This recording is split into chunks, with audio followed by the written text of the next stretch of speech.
now they wonder what's gonna happen next. I bought a 40 for the ride, I'm swerving lanes when I'm drunk as shit. I hit them up when I'm drinking so we can talk about it.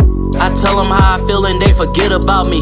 Like they know how it feels to be forgot about. Forget about my past. It's me, SimbaTv,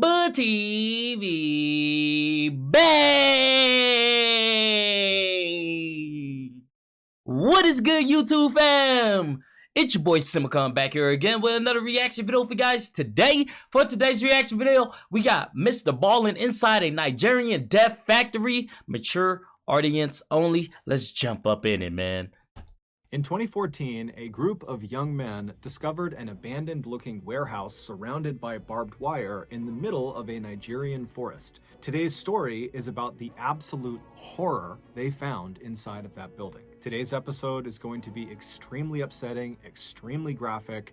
As such, viewer discretion is advised. But before we get into today's story, if you're a fan of the strange, dark, and mysterious delivered in story format, then you've come to the right place because that's all we do, and we upload once or twice every week. So if that's of interest to you, please offer the like button a free session of acupuncture, but as soon as they're lying down, go ahead and administer a full body allergy test. Also, please subscribe to our channel and turn on all notifications so you don't miss any of our weekly uploads. All right, let's get into today's story.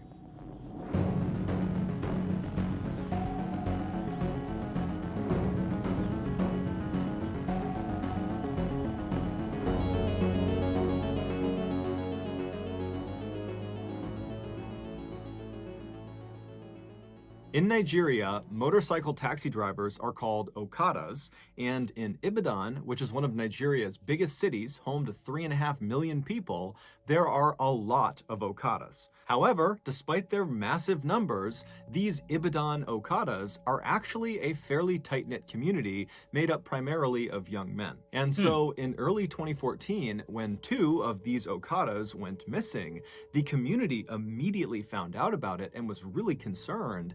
And when the police did not appear to be doing much to actually go out and find these 2 guys, the community of okadas decided to launch a search of their own. Wow. Basically, as they went about their day, driving around the city, dropping fares off, all of these okadas would be going down side streets and looking in back alleys and checking all over the city for their missing members.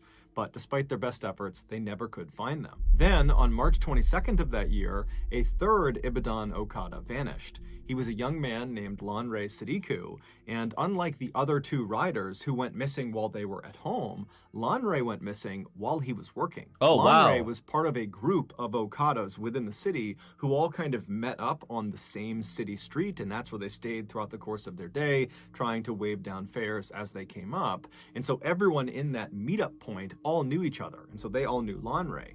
And on the day he went missing, they recalled seeing him driving away from this meetup point with 2 passengers on the back of his bike. Now, typically, the rides these okadas would offer to their passengers were very short. They're only driving them just around the city. And so it was very quickly noticed that Rawrsimbaa had left and after several hours had still not come back yet. When it was noticed by the other okadas, they began talking about it and someone said, give him a call, make sure he's okay. And so they called his cell phone and Rawrsimbaa did not pick up, which was highly unusual, not just for Rawrsimbaa, but amongst the other okadas. They always have their phones on because they're looking for new customers and customers could be calling them. And so their cell phone is a vital part of their work. And so his phone is off. They don't really know what to make of that. And then out of nowhere, Rawrsimbaa actually calls this group of riders. However, he was calling them on his 2nd cell phone. Rawrsimbaa would keep a work phone and a personal phone. So he was calling them on his personal phone. And so when this other okada answered the phone and heard Rawrsimbaa's voice, he put the phone on speaker so the others who were concerned could hear what was going on. And what they heard was Rawrsimbaa, totally hysterical, screaming into the phone that he needed help. He said that he and 8 other people he was with, who he didn't even know, had been kidnapped, and their kidnappers had brought them to this underground prison cell. They couldn't see anything, but they could hear people walking above them. Rawrsimbaa also explained that when they had been kidnapped, the captors had taken all of their belongings, but they hadn't recognized that Rawrsimbaa had this secondary cell phone, which is why he was calling from it. And so in between Rawrsimbaa's frantic descriptions of what was going on and what had happened to him, these okadas that received this call, they can hear in the background these other 8 people that are together with Rawrsimbaa in this underground cell, screaming out as loud as they can, probably to get the attention of someone, anyone who was above ground who might be able to come down and save them. And so these Okada riders who are getting this call from Rawrsimbaa, they're horrified and they're trying to calm. Bruh, that's like some scary shit, man. Like, that's, can you imagine your friend, someone that you love, you know, calling you and just like is saying all these things like, yo, help me, like I'm finna die, like I got kidnapped, bro. Like, ooh-wee. The hurt, the fear, the anxiety, like, oh man, bro. I couldn't explain it to you guys. Like, that's just, that's very scary. That's very scary for all parties involved.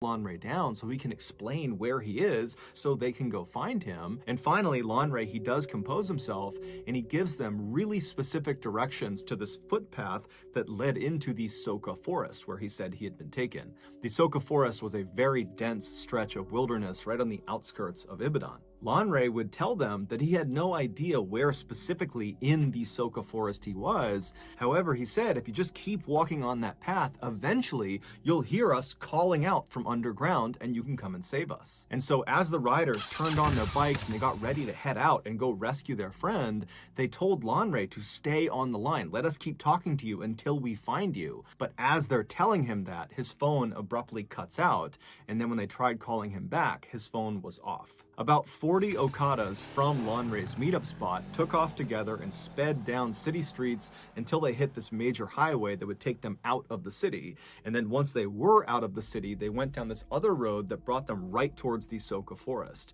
And then as this road put them right up against the tree line on their left side of the Soka forest, they all began looking for the two burned out cars that Rawrsimbaa had said marked the beginning of this footpath they were looking for. And so sure enough, they find these burned out cars, they park all their bikes off on the shoulder of the road, and they quickly realize that this really is a footpath only. There's no way they can get their motorcycles onto the path, not only because the burned out cars are blocking their way, but because the path itself is so overgrown with vegetation. I mean, they can barely see the path, let alone drive something through it. And so the men leave their bikes by the side of the road, and then unarmed, they walk past the burned out cars onto the... Also, shout out to them because those some real friends, man.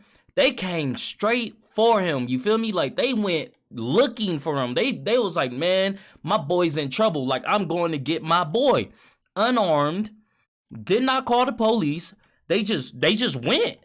Like, hey, shout out to them, man. That's some real loyalty. That's some love right there.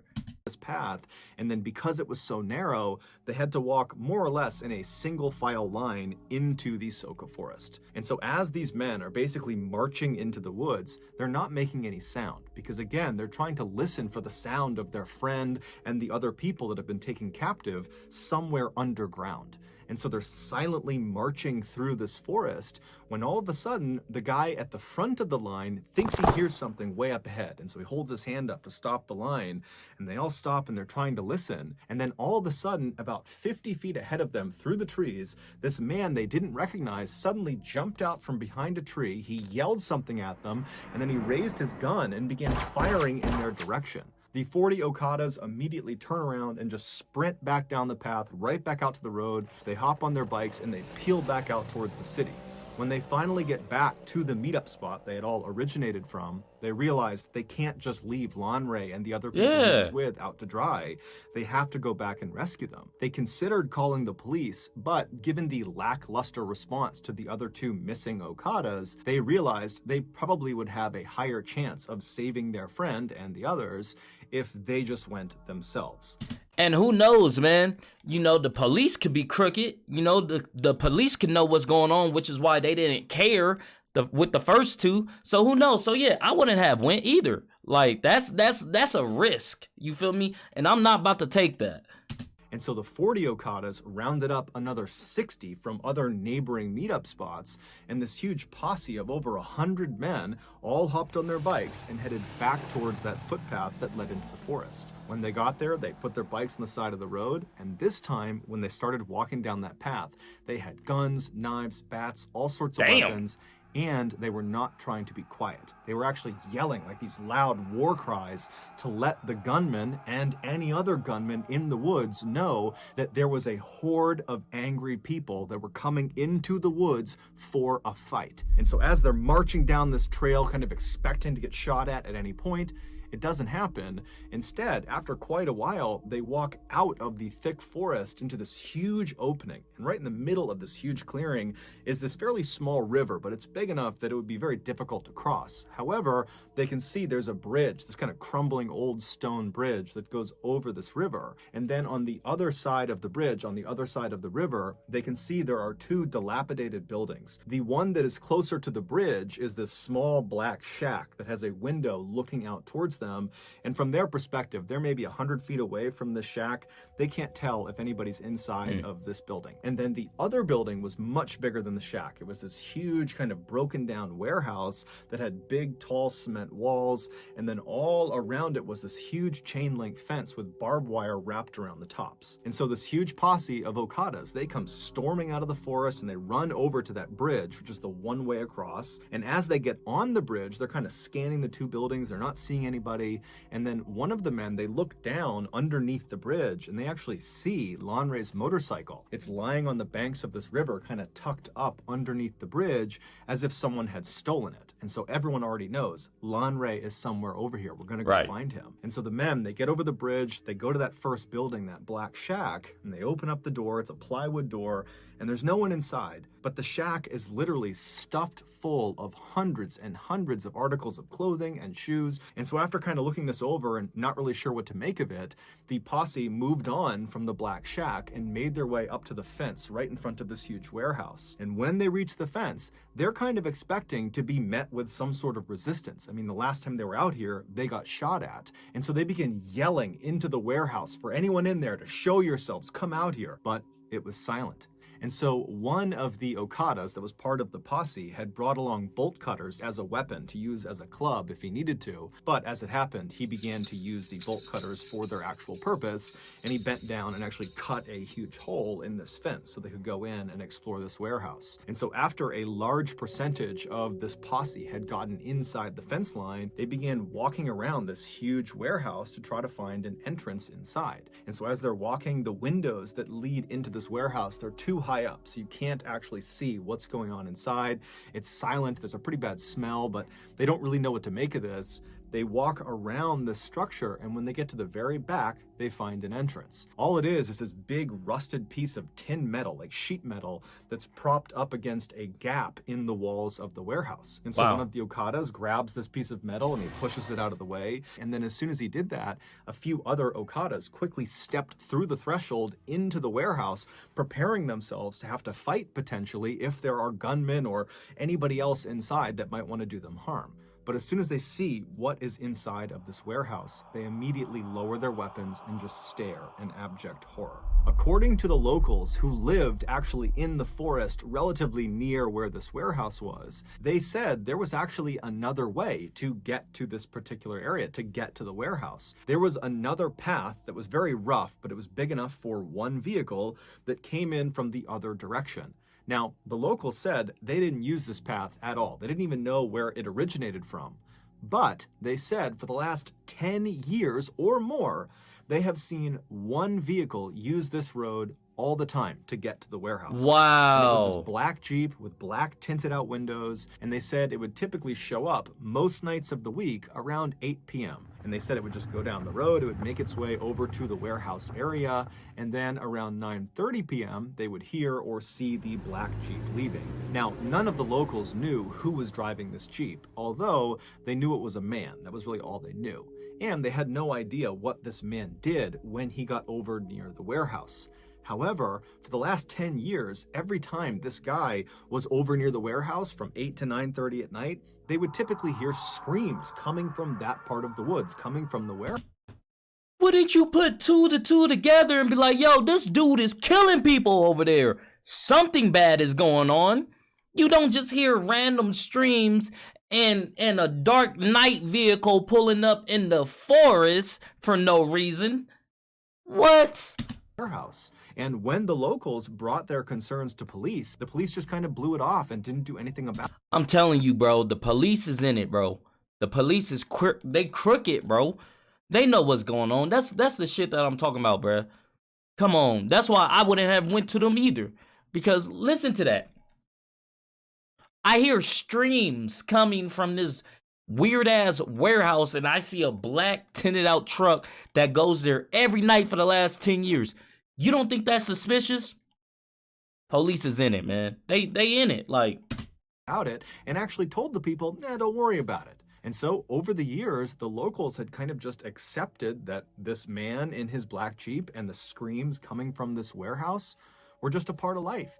And so no one even reported it anymore. Had the police followed up on the locals' concerns about this Jeep and the screams, they would have discovered that that warehouse was actually a storage facility for a very in-demand and very illegal product. And that man who drove that black Jeep, he would take this illegal product and he would bring it back with him in batches and he would sell it on the black market. Wow. When this posse of 100 plus okadas pulled that metal door aside and they stepped into the warehouse, they were not met with any resistance. Anyone that had been there, any other gunmen or guards or anything like that, they had fled when they heard the sound of this massive posse whooping and yelling on their way in.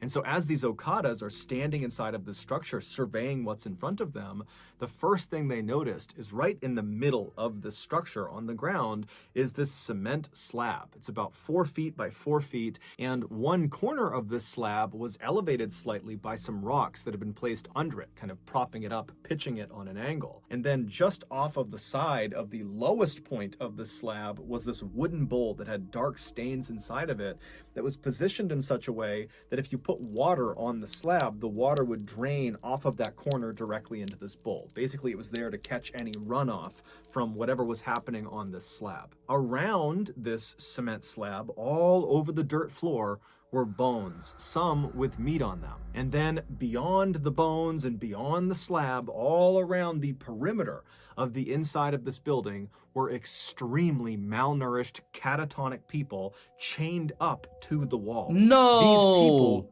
were the highly in-demand, highly illegal product. More specifically, their body parts were the product. In Nigeria, a stunning number of people believe that certain magic potions and charms will grant you wealth and success, and in some cases, infinite life. But the catch is, the herbalists who will perform the magical rituals and give these potions and charms to people that pay for them, they often require human body parts for them to work. And so human body part factories, like this warehouse in Soka Forest, were established in order to meet the high demand of people that needed these parts. And so the way it's believed it worked at the Soka Forest warehouse was the man in the black Jeep. He would get orders from people that wanted specific body parts for their magical potions and charms and whatever else they needed, and he would make a list of those parts, and then at 8 p.m. he would show up at the warehouse and he would communicate with the people that worked at that warehouse, and they would determine out of all the captives they had who had the parts they needed, and then after figuring out which captives were going to be used that night, they would go into the main section of the warehouse, and one by one they would unchain these people, they would drag them to the center of the room, and in full view of all the other captives,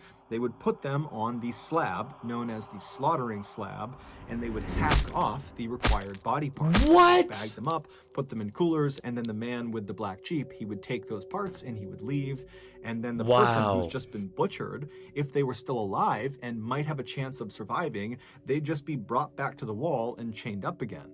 If they did not have a good chance of survival, then they'd be brought to the very back of the warehouse in the back rooms where they would be discarded. Now, the means of execution varied, but in the back rooms of this warehouse, they found a makeshift guillotine, which cuts off people's heads, and they also found a large crocodile that was chained up. And so it's likely that those were... Oh my goodness, this is some medieval stuff. A crocodile? You gonna feed him to the croc?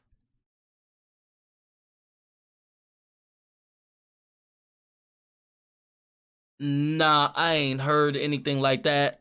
Wow, bro. That's truly shocking. Were at least two of the methods used to discard of the people they could no longer harvest organs from. After the Okadas kind of broke out of their initial shock of what they were seeing inside of this warehouse, they went around and began freeing people that were still chained up to the walls. And in total, there were 23 people that were still barely alive, still inside of this warehouse, but none of them were Lanre Sadiku. And then after checking all of the dead bodies and body parts that were inside of the warehouse, and then also right outside, where there were a number of shallow mass graves, they couldn't find Lanre amongst them either. And so this huge posse began looking all over the property for an entrance to this underground prison that Lanre had described being in. But they couldn't find it, and so eventually this posse made their way back over to the survivors who were being tended to by locals that had come over, and they asked the survivors, you know, are you aware of any underground prison cells somewhere around here where other people were being held? But the survivors either didn't know or just were unable to speak anymore. And so later that day, when the police did come out, because word got out about this huge find out in this forest, the posse went to the police and begged them to please begin digging up this entire property. We need to find the entrance to this underground prison cell. Lanre and 8 others, and who knows how many others beyond them, are trapped underground in these cells, and we gotta get to them. But the police just kind of refused and immediately just demolished the warehouse. Wow. And then after kind of cordoning off that area for a couple of days, the police basically just left and stopped caring about it altogether. And so the Okadas once again came together as a community and would spend the next several weeks going back out to this forest and just manually began digging up all over this entire property in hopes of finding their friend and the rest of these people that were trapped underground. But they never did. And so we don't know what happened to Lanre and the other people who were trapped in that underground cell. We don't know what happened to the other 2 Okada riders who went missing right before Lanre did, although it's generally assumed they most likely were kidnapped as well and probably met a similar fate. We also have no idea how many people were butchered inside of the Soka Forest warehouse. However, given the massive amount of clothing and shoes inside of that black shack, it's believed the total number of victims is easily in the hundreds. No one has ever been officially held accountable for the atrocities that took place in the Soka That's Forest. crazy, bro. However, a couple of days after the warehouse was discovered by the Okada posse, the posse was back digging, looking for Lanre, when they discovered there was this man who was there who was kind of walking around acting suspicious. And so the posse confronted him, and it would turn out this guy had several human tongues in his pockets, along with dozens and dozens of cell phone SIM cards. And so, assuming he was part of whatever happened there, the Okada posse proceeded to kill the man on sight. Later on, a woman who was a survivor from the warehouse would tell reporters how she got kidnapped. She said she lived in Ibadan, she was well educated, she had a good family, she was just sitting outside of her house when all of a sudden this van pulled up in front of her, and these very official looking men were inside of this van, and they got out and they told her, you know, you're under arrest, you gotta come with us to the police station. And the woman was so confused, but the men were very professional and seemed very convincing, and so she got inside the van, they shut the door, and they drove off. And very quickly, once she was inside of the van and couldn't go anywhere, she realized they were not police, she had been kidnapped, and within the hour, she, along with several other people who had probably been kidnapped in the same way, were stripping their clothes off right outside of that black shack on the other side of the river, and they were told to put their clothes and belongings inside of the shack while they were being held at gunpoint. Wow. And then once they were naked, they were promptly marched into that warehouse where virtually everyone around her would be butchered and killed. So that's gonna do it, guys. If you got something out of... Bro, that was a heavy one. That one was crazy, bro. That one hurt my soul, bro. People really was out here just butchering other humans to make potions and stuff like that, bro. Like, that's really just sickening. Like,